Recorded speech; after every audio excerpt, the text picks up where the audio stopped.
Tell Me Your Story, new paradigms for a new world where we're giving you choices and knowledge of those choices to help make your dreams come true. We are here on Sundays at 7 a.m. and 7 p.m., Monday mornings at 1 a.m. And we're also here on Wednesdays at 9 a.m. It's a special edition of Tell Me Your Story, as well as 8 to 9 a.m. Monday through Friday. We hope you'll join us for all 9 of our special programs, as we're here to give you knowledge. We're here to give you choices and knowledge of those choices to help make your dreams come true. And we are also podcasting at SoundCloud, iTunes, TuneIn Radio, Spotify, Stitcher, Player FM, Blueberry, iHeartRadio, Amazon Music, and many other locations. And we're on YouTube where you can watch these interviews. We hope you'll subscribe and click notification. When I put up a new conversation, you'll be notified and you'll be able to tune in. We ask that if you can support us financially, we would be gratefully appreciative. We have a PayPal account. It's there for your security as well as ours. And we ask that you put in the email address when you're going to send something to us, and we greatly appreciate that. Richard@richarddugan.com is the email address. That's richard@richard.com, or richarddugan.com. And let's see. We also would encourage you during this decade of perfect vision, the 2020s, to spend time going within and listening to that still small voice. And I think we're going to be talking a little bit about that as we converse with our returning guest here on the program, modern alchemist, AdoraWinquist. And Adora, thank you so much for coming back on the program. It's great to have you. Well, it's such a delight, Richard. Thank you. I love your program. I love all of the wisdom and ideas and grounded understanding that you're sharing with your community at large. Well, I appreciate that. Thank you very much. You have some similar information that you're going to share as a modern alchemist. First of all, for those who may be joining us for the first time, who haven't heard you on the program before, what is an alchemist, and what's the difference between an alchemist and a modern alchemist? Great question. So, traditional alchemy is about turning base metals into gold. But the alchemy that I am speaking of is a spiritual alchemy, a soul alchemy, even an emotional alchemy, where we take the places of challenge, of adversity, of obstacles within us and transform them into greater strength, empowerment, wisdom, and direction in our lives. So, really, the path of the modern alchemist is a quest. It is a quest to find those master keys that are going to unlock the greater quintessence, right? Those unique gifts, talents, and light that are held within you.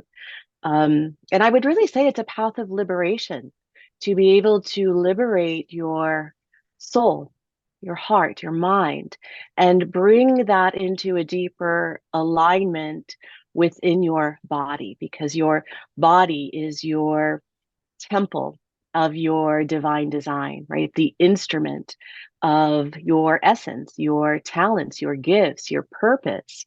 And I would say that modern alchemy, right? Why am I a modern alchemist? Well, I've created this philosophy of principles, practices, understandings, tools, and techniques that intertwine 5 different ancient philosophies, ancient understandings, ancient wisdom and healing traditions of essential oils, crystals, meditation, practical alchemy, which is an amalgamation of things like sound healing, Akashic records, creating your own medicine.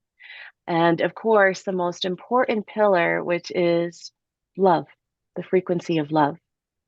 And so through modern alchemy, the practices, the tools that are offered are simple, accessible, and yet still profound, still drive that needle of transformation that we're looking for, right? Becoming the change that we wish to not just see, but experience in our lives.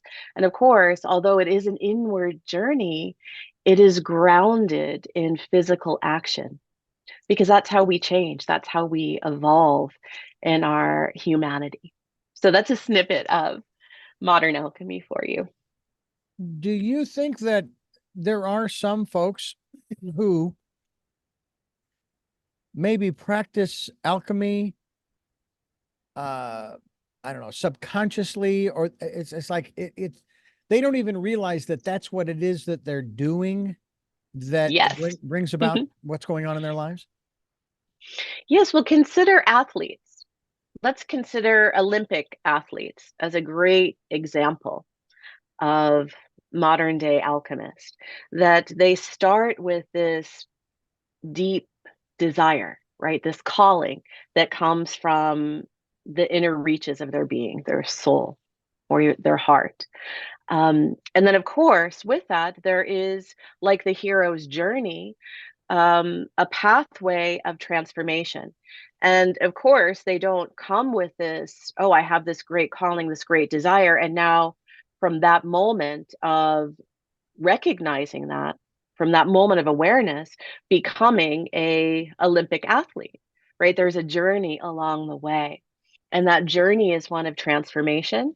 It's overcoming obstacles, right? Refining their gifts, their talents, their physical instrument. But it's not just a physical experience, right? The Mm-hmm. mind, we know, the mind is a master key, right? Mm-hmm. For the totality of who we are, which is the lock, essentially. And so it is a great passion as well. So it's not just the mind focused on the desired goal or outcome or intention, but the passion that drives their dedication, right? That drives that purpose from a deeper place within them to continue to fall down and then get back up, right? And we see so many remarkable stories of this from the Olympic perspective, and even that very early movie. I'm probably dating myself here, but Chariots of Fire. But there's so many wonderful stories. Greg Louganis, who he was a gymnast, and so this is a really clear and easy, accessible representation of modern alchemy and that path of transformation, that path of unlocking that gold within you as an individual and rising to your greatest potential. You know, it reminds me of the biblical passage where Jesus is talking to his disciples and they're asking him about these miracles that he's performing. You know, hey, can you teach us how to do these incredible miracles you're doing? And he says, these? Well, sure, I Mm. can, but this is nothing compared to the greater miracles that you are going to do. And I honestly Yes, believe the greater miracle is just what you described, and that is the transforming of our lives through these different modalities, these different processes, whether you call it alchemy or otherwise. exactly. I couldn't agree more. And I think there's something that's really profound when we start to expand our vision and understanding of ancient esoteric philosophy, of the alchemy, of the plants, of the minerals, but also bringing in the element of our psycho-spiritual, our psychodynamics, which is a very important part of unlocking that potential that is within us. And so, like the great teacher Napoleon Hill Mhm. once said, anything that the mind can conceive and believe can be achieved. And this is where we see where belief system comes in as such a master key along that process. Now, the beautiful thing about the five pillars of modern alchemy is that I essentially wove together all of the elements and tools and insights that have been valuable to me on my great journey of transformation and really overcoming such significant adversity through the course of my life. And because many of the current day healing modalities, many of the even mystery schools of the past offer a fragment of that wisdom and divine knowledge that will absolutely bring about transformation in your life. And yet, because it is only a fragment, it is nowhere near to the potential of what is possible for what you are capable of in this life, in this very one life right here and now. And so that's why bringing together all of these philosophies, understandings, practices, concepts into a greater synergy becomes that key to unlock the full fractal of wisdom, ancient wisdom, divine knowledge that then helps you gather all of the aspects of your soul's light, right? Those filaments of essence, of quintessence, and bring them back to right here and right now, right? And that unlocks a whole universe of opportunity and potential for you as a human. Oh, I can't hear you, dear. One of the other aspects in this process that we are defining today as alchemy seems to be the recognition that we don't really give ourselves that we are capable of so much.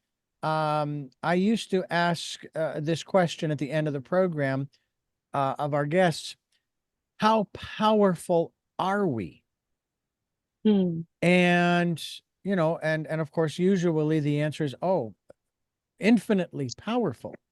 Mhm. Unfortunately, our, shall we say, our society, our culture has uh, basically told us, no, no, no, no, because, and I use the example, for example, in religion of, oh, well, no, you can't talk to God. You come to me, and Mm.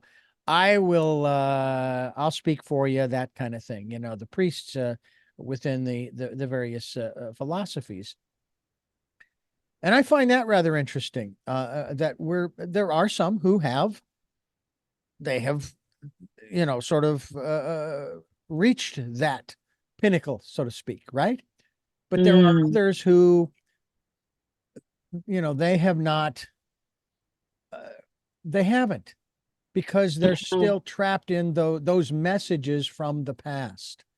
Which Yes. one of these pillars, alchemical pillars of the five that you address, would you say would help to facilitate an Mm. individual's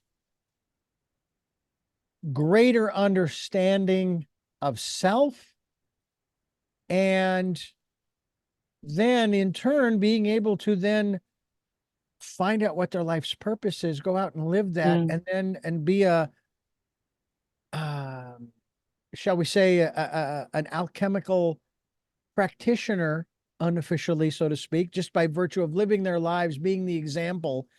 Hey, I transformed my life. You can do it too, kind of thing. Yes, yes. Well, this is a great question.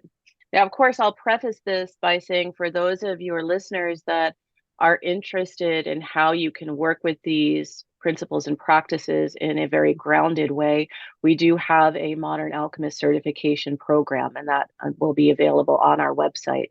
But I really want to dive into, um, I want to talk about the Akashic records for a Please, moment yes. because the Akashic records are an etheric storehouse, an etheric compendium of every human soul's journey through time. And these records, with the right understanding, alignment, energetic, we'll call it framework or preparation, these records can be accessed. So, part of the work that I do on an individual and group basis with the Akashic records is to be able to hold a sacred container of high frequency, of love frequency, and then access the Hall of Records for the scrolls or information that is held there for each individual, not as a way of saying, well, who was I? Was I Cleopatra? Was I Mary Magdalene in the past? And I know we'll talk about that after. Um, but to know what are the lifetimes of the past. Now, this is important because whether or not you believe in past lives from a reincarnation standpoint or multiple simultaneous lives, right, Mm-hmm. through multiple realities, it still has the same essence, the same effect of whatever emotion or energy is held unresolved, where a misunderstanding about self, relationship, and creation, and of course, co creation comes into play.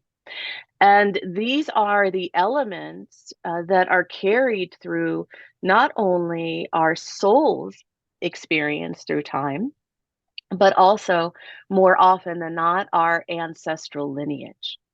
And this is so incredible because, you are a walking treasure map. You just require the understanding those master keys to unlock certain levels of your map system so that you can find that gold that exists within you. So when we're able to go in and start to look at some of an individual's experiences in the past, Mm-hmm. and I'll give you an example of this in a moment, where unresolved energy has been carried, well, it plays out through our current life where we see those reoccurring patterns, right? We all have them. We all have patterns. Some of our patterns are fantastic, but some of them are like, wow, this is not what I want for myself. Why does this keep happening again and again and again? In my love relationships, in my family of origin, in my relationships with children or extended family or friends. Mm-hmm. Why does this keep happening with my work, my finances, my health, my self expression? Why can't I really say what I truly think and feel?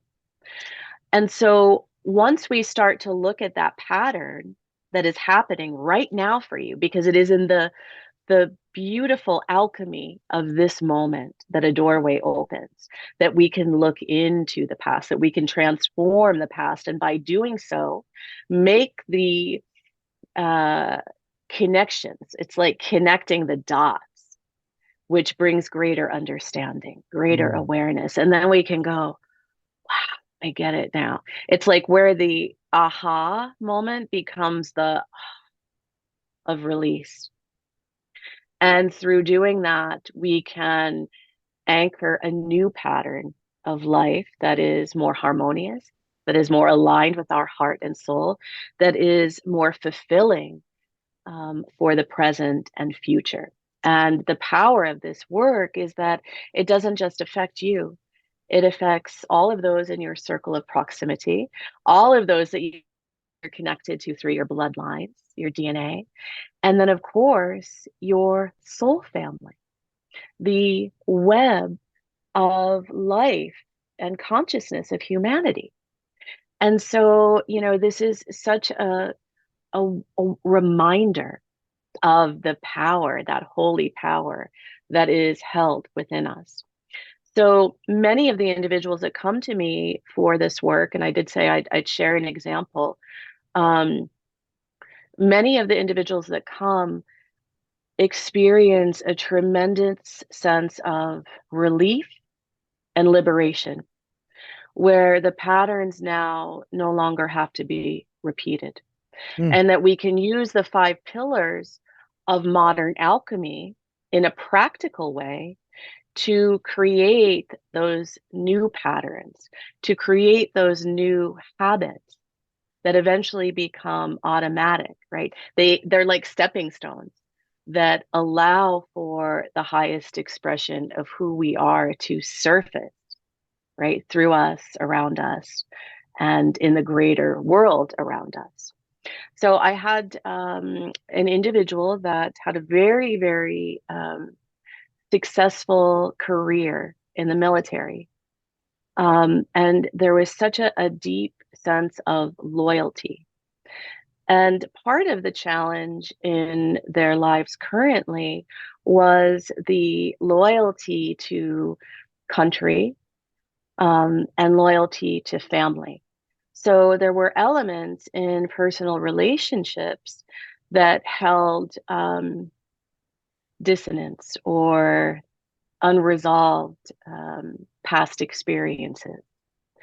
And so when we were able to go in and move through a number of different experiences where that individual had felt a sense of incredible responsibility for something that happened on a really global scale.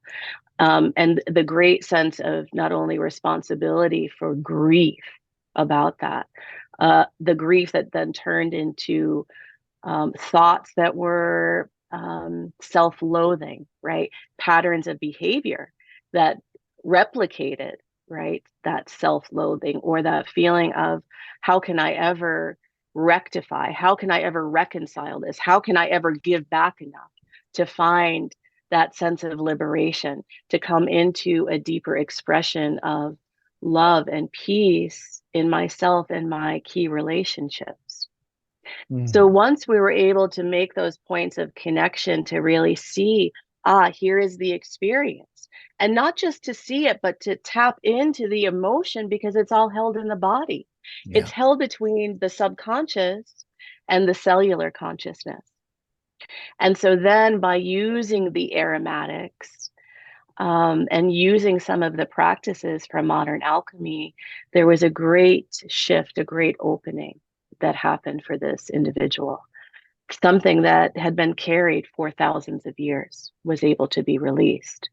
And so this is the power of this greater work. And this is the power when we're using, especially the aromatics, with the Akashic work, with the vibrational medicine, because they have such a powerful connection between the subconscious and the cellular consciousness. And I know this is, a great a part of the sacred medicine of Mary Magdalene and the divine feminine, that I know we're going to be talking about today. Well, then that's an interesting person too that I don't want to say necessarily looked up to, but I have felt a person who was of great importance, Mm, especially in the time that in which she lived, but also for us today. The thing that has always perplexed me, of course, and I've mentioned this numerous times on this program, is the fact that she does not get the due that she so richly deserves, did not seek after, but still deserves. She was the first person to recognize the Christ following his resurrection. mhm, The men, when they came upon him, basically queried him as to where the nearest tavern was so that they could drown their sorrows because their best friend just died. mm, They didn't know who he was. As a matter of fact, Mary wanted to touch the hem of his garment, and he said, no, paint's not dry yet. Just hold off. Wait. I paraphrase. And it's that element of these stories that we have read countless times. We've heard them from the pulpit countless times, where they will read the words and they will claim to be sharing with us their understanding of those words, and yet they completely gloss over that mm, particular element. In that particular story, there are other stories too where they still gloss over, and it's like, wait a minute, you missed something, yeah. And this is not to place the woman above the man or feminine above Hmm. the masculine. Again, I reiterate that in every program when we go down this path, to Hmm. say, look, this is not about unequal rights that women want to take Hmm. over. No, women want to play a part in the process of decision making, of creating, and it seems as though here we are in the 21st century, and it seems as though women are achieving that goal even though it might be small steps, at least they are steps in that direction. And that it's almost as though the Me Too movement in particular has basically said enough is enough. Stop playing this stupid patriarchal game. We're not here to institute the matriarchal game. Stop playing these games. We are here together. We're half the population, you know, and we, by virtue of existing, deserve to be a part of the total equation. Yes, there is so much to unwind here. So I want to start with this. And for all of your listeners that are out there right now, and your curiosity has been piqued because Mary Magdalene is one of the most iconic, mystical, mysterious women and even enigmas of our time and of a very long time. Now, I'm going to start this part of the journey very intentionally. And, I shared with you and the community on the last recording that, the past 30 years now of my work has been focused, centered on aromatics, on essential oils, these sacred oils that we have used for anointing and medicine for thousands and thousands of years. And that's where I want to start because for all of you out there listening, if you have an essential oil that you want to go grab right now, please do so because it is an awakener of consciousness. It is an awakener of the ancient wisdom and divine knowledge that is held within you from your soul to yourself. And as we go ahead with this conversation and start to unwind many of the myths, many of the misconceptions that have been held around Mary, as well as the divine feminine, you're going to find that there is great truth. There is that voice of truth and wisdom, that presence of divine power that is encoded within your soul that begins to rise in a greater way. So go ahead and grab that. And then once you have it, I'm going to ask you to just either, if it's pure, just place a drop on the left palm of your hand, your receptive side. Or if it's a roll on like this is one of my formulas, the Mary Magdalene formula. You can just roll it on. And then I want you to take a deep breath in. And as you breathe in, you're making a connection between your subconscious, your brain, opening a new memory cell. You are connecting deep within your heart and soul, all of the cells and wisdom throughout your body, and just invite in your intention, whatever that may be. And if you're not sure of what your intention is in this moment, perhaps to come into a deeper communion with the divine feminine within you through Mary. Now, we all have aspects of the feminine and masculine within us, right? And the divine feminine is rising on the planet right now. I love the way that you mentioned that you frame that, Richard. And in truth, it is rising to come back into oneness, to that sense of unity with the masculine. And this isn't a journey just in our relationships in life. It is through our inner being, right? Because the true sacred marriage is the healing, the balancing, the unity between the inner masculine and feminine within us. So as we take this journey for a few minutes together, let it be one that is outside of time, that is outside any concept of limitation, and merely simply connected with the presence of divine consciousness, the presence of Mother Earth, the presence of Mary, and all of the allies that you are connected to, all of the angels and beings. Because when we start to talk about Mary as that high apostle of Christ, as that, my perception, twin flame, as that individual that was an incredibly high level spiritual initiate, right? Who had achieved a level of mastery in alignment with Christ, and who also received the true essence of the teachings of Christianity, of love, of faith, of surrender, of forgiveness and peace, and brought them to Europe and then many different parts of the world through her work.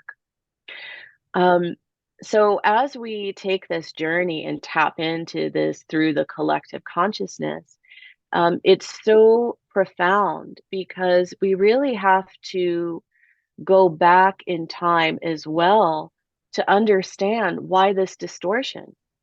Why, for thousands and thousands of years, have we not felt the presence of the divine feminine in as palpable, powerful, balanced, holy power way that we know is true somewhere deep within us, right?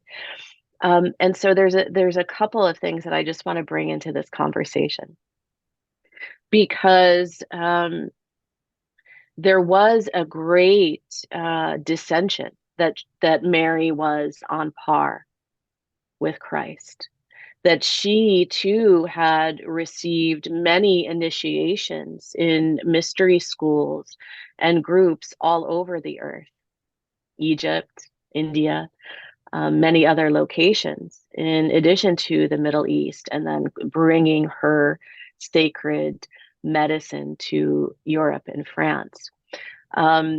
And much of that, right, we can see through certain biblical texts or references that refer to her as a prostitute, right, or some of these other very degrading aspects. And I want to bring in a question. I want to bring in a curiosity for everyone that's listening today, because how can we understand that at this time and after the passing of Christ, where many of the teachings of the early church had a deep political connection, right? And even many of the things that we see in the Bible.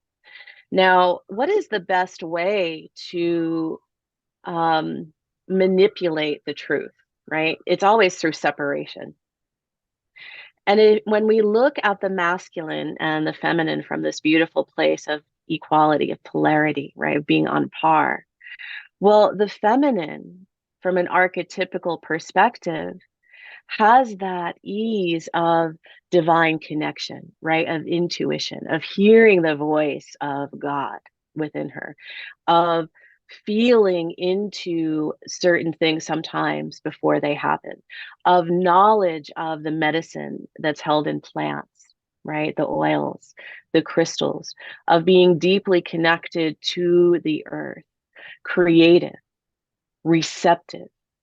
Now, the masculine has equally as beautiful gifts, right? Of being able to take that sense of confidence, strength, and power and go out into the world, right? It's an outward sense of power, to create, to gather, right? To bring back resources, to have the great power and strength of the will, of the mind, to be able to overcome negative projections in a way that is very different from the woman. And so when we acknowledge this and we see through that divine sacred communion that the man brings that sense of energy and very magnetic presence to the woman who is receptive, right? Or magnetic, well, electric through the man and magnetic through the woman.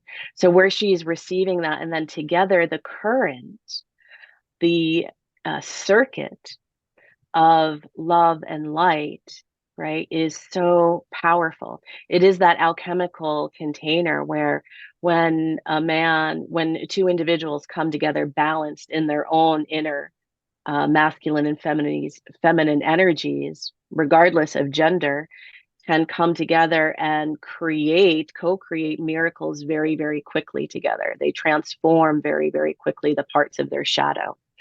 And so when we understand this in the fullness and divine perfection of its form, well, then we say, well, if anyone wanted to have the ability to control an individual or a faction, it would come through separating this sacred communion.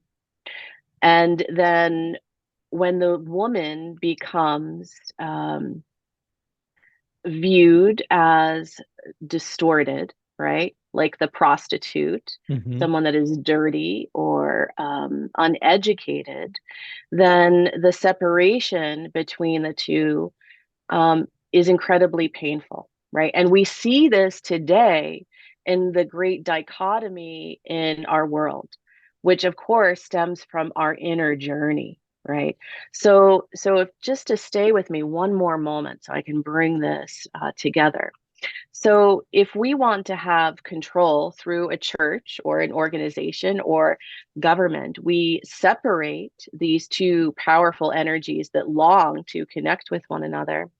And then the deep sense of abandonment creates further distortion. The masculine energies are much easier to be controlled through the government, through the politics, because they don't have that connection, that love and nurturance that they require for the feminine. And then the feminine also moves much more further away from embodying the true essence of her feminine creatrix energy, right?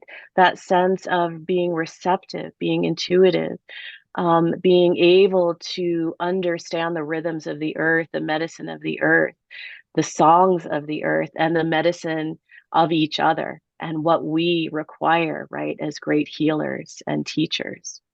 So this is so important because we start to understand why she would be ridiculed, why she would be removed as being on par with Christ.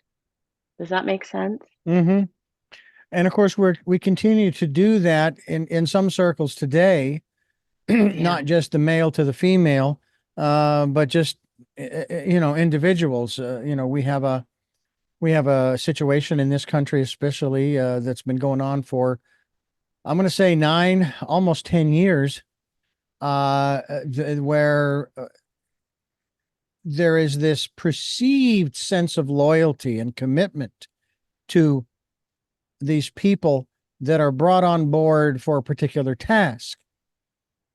But the moment that they question the leader, I'll use the term loosely, they are castigated, they are tossed out, they are ridiculed, they are defamed, primarily verbally, with everything in leadership's power to defame them with. And their credibility is basically, their credibility is put in question. But I would say that over the last 10 years, if anybody were to be brought in by this particular leader, and then they experience that, I would say, well, I hate to break it to you, but you did this to yourself. You saw what happened to the people before you. You saw exactly what happened, and yet you chose to go into the lion's den. So, this is on you, not on this other person. And this kind of pulls into question their connectedness to their intuition, their inner voice, their gut feeling, and so forth. Whether it be male or female, it doesn't matter. And we do that a lot, don't we? We say, no, I really need to do this. I really need to go in this direction. I really need to make this happen. And it would have been better off if they had just left things alone and gone off in a different direction, because they felt, and it's it's actually a wrong example because, you'll see that in the movies all the time. An individual goes into the situation, and we, the viewer, we know what's going to happen, and we'll yell at the screen, "No, don't do that. Don't go in there. Don't become a part of this," Um, but our intuition is already saying that to us in this realm, in this world. Don't don't go that direction. I've got something Yeah. bigger and better for you if you will just be patient. Well, that's so true. And this is really the invitation to come into the presence of the feminine within you, within every individual, because there is a receptivity, right? When we create from the female perspective, it isn't linear, it is spherical. It is a flow. It is much more of a spiral than a linear process. And coming to this idea of leadership is so important because I feel as though Mary Magdalene, with so many of us coming, being drawn to her energy, her teachings, her aspects of self mastery, those divine attributes that can benefit us all right now, of faith, of trust, Mm-hmm. of divine love, of surrender. And I do see her as an iconic, tangible aspect of the divine feminine, as a spiritual leader for our times, in the way that opening to a deeper relationship through her consciousness, her connection within us, allows our own sacred self leader to rise from a place of much greater balance. And, again, coming back to this idea that there is one beautiful that I've seen so far, a beautiful stained glass at a basilica in Limu, which is one of the destinations on the yearly aromatic spiritual pilgrimage, alchemical journey that I take a group on every year. And it's very profound because it is one of the few places that you'll see that have a artful historic representation of Jesus and Mary Magdalene as equals. They are equally placed through this beautiful stained glass. And, it is such a profound reminder for us that we are all equal, right? Within our souls, from the creator perspective, from that divine perspective.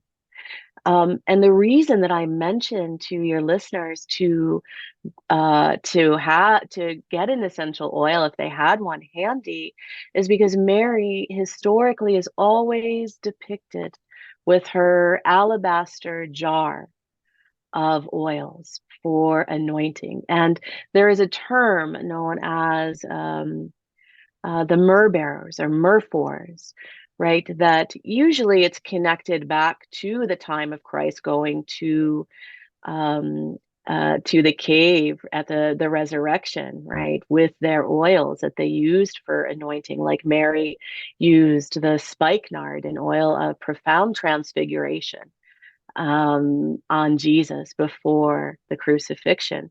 These myrrh bearers, so if we follow the history through time, I would say that the origins are certainly Egyptian, if not before. And there's many beautiful reliefs in Egypt and sacred temples that in this time of right opening to my work with the oils, right, as a myrrh for to witness these places where the aromatics had such a profound presence, not just physically, but spiritually, emotionally, and mentally.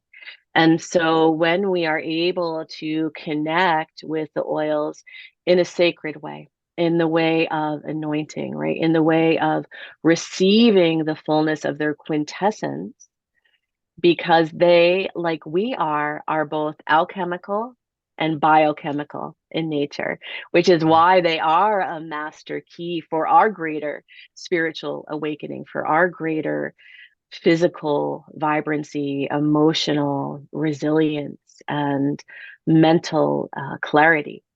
And so, this sacred medicine of Mary, and of course, before that, has been passed through time as a way for us to awaken that presence of our own sacred self leader, that presence of love and forgiveness within us that we are called to, because it is the places of our own feminine and masculine imbalance, pain from the past, through our lineage, through our history, through our soul's journey through time, that are here present to be embraced and blessed and held and anointed in the most sacred of ways, to come back into remembrance, to come back into unity, to come back into that place of sacred communion that exists within us.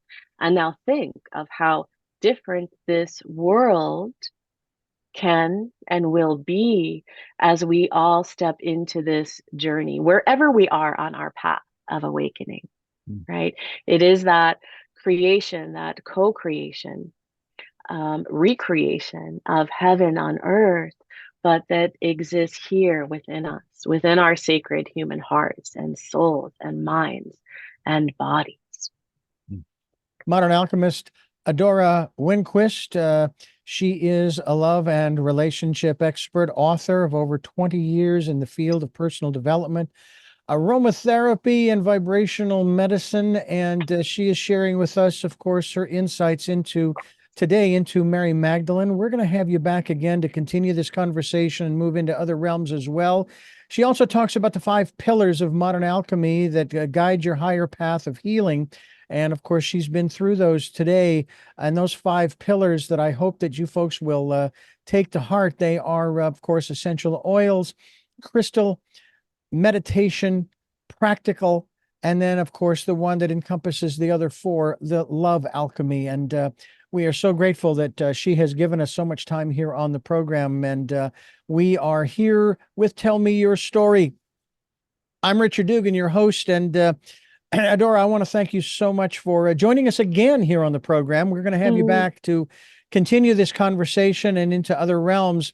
It's one of the things that I'm really finding fascinating is creating series of programs that we can dive deeper into some of these aspects, not just of alchemy, but in terms of our understanding of where we have come from as not just a species called human beings, but also as spiritual beings as well, and where we are based upon where we've been, and where, not so much where we're going, but where we can choose to go.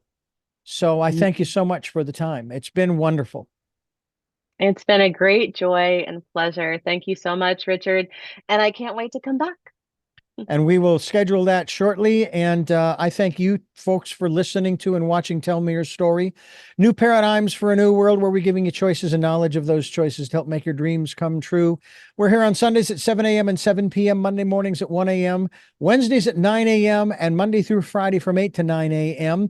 And we certainly hope that you'll tune into those programs, because we stream them live at richarddugan.com at those times. We podcast at SoundCloud, iTunes, TuneIn Radio, and many other locations. You can watch these conversations on YouTube, and we hope that you will do that. Also, if you can support the work we're doing, we would greatly appreciate that. We have a PayPal account. It's there for your security as well as ours. When they ask for an email address to whom you're sending, richard@richarddugan.com. That's richard@richarddugan.com. And take some time and to go within and listen to that still small voice during this, the decade of perfect vision. With all that being said, I do want to ask you those 3 final questions. I'll probably ask them again every time we get together, and sometimes the answers change. But the first of those 3 questions is, who is AdoraWinquist? AdoraWinquist is a divine, sovereign being of love that emanates the love frequency. What is it that gets you up in the morning? Love for my family, love for my work, and a desire to have the greatest positive, benevolent impact on human consciousness during the course of my life and beyond. And finally, what was your best day? Today, of course, right here, right now.